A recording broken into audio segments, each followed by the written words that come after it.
When fighting False Knight, which is the first boss of the game, did you know that you can skip this entire fight? After the boss throws its tantrum, you can break this wall and get out of here. But I would recommend not to do so, because False Knight was designed to be the first boss of the game. If it is your first time playing, you will get to learn basic movements like moving away from boss attacks to avoid them. If you skip this boss and directly face Hornet, which is the second boss by the way, you will have a hard time.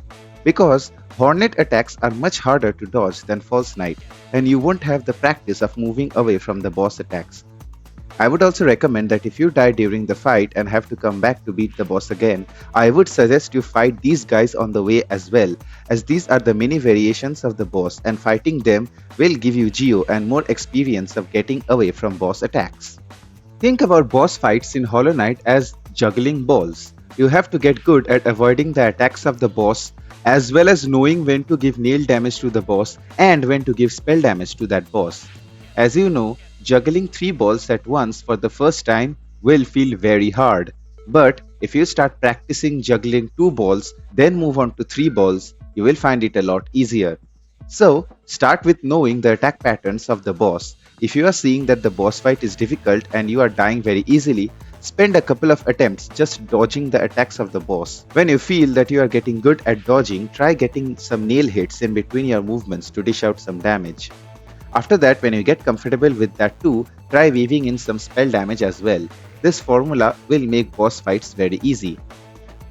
When you buy a map for the first time, you will see that it's vague and not enough details are provided. You actually need to buy a quill from Iselda in Dirtmouth to fill those maps as you explore.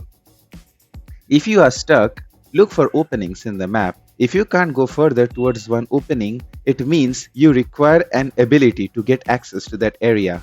Instead, look for another opening. You will eventually find one which will lead you towards a new area.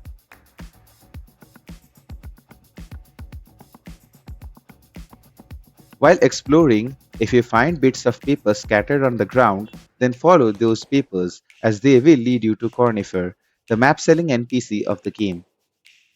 Be mindful of the walls in Hollow Knight. Some walls are breakable. If a wall has visual cracks in it or it feels off, it is a good idea to hit the wall once. The game does show this in the beginning by placing a geocluster beside a breakable wall so that when players hit that geocluster, the wall will break. When hitting a breakable wall, it will make a different sound.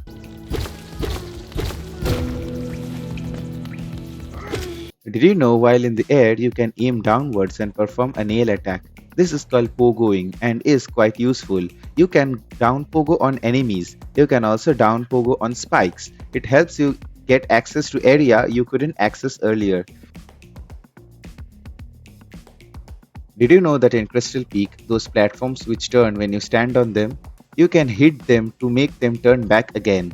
This saves time and can also save you if you somehow mess up.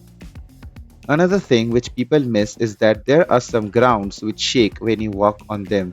You need an ability you can acquire later to break those grounds. In the early game, use spells a lot more. Weaving in spell damage during a fight will help you deal significantly more damage.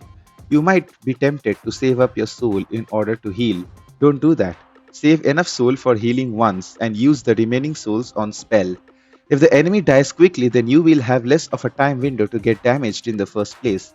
And moreover, in boss fights, you won't get a window to heal unless the boss is staggered or there is a specific attack of the boss which allows you to sneak in a heal. Coming to spells, there are two ways to cast a spell. One is pressing your heal button, and then there is quick cast. I will always recommend you to use quick cast while using spells. What happens is that when you use the heal button to cast spells, the spell is casted when you release the button, while in quick cast, the spell is casted when you press the button. So that makes the spell launched by quick cast come out a bit early, and that small difference does matter in some situation. Those are some of the tips you needed to start your first playthrough of Hollow Knight. Remember, Hollow Knight is a hard game, and it is very easy to miss almost half of the game, so don't be ashamed to pull out the wiki or ask around if you get lost or stuck.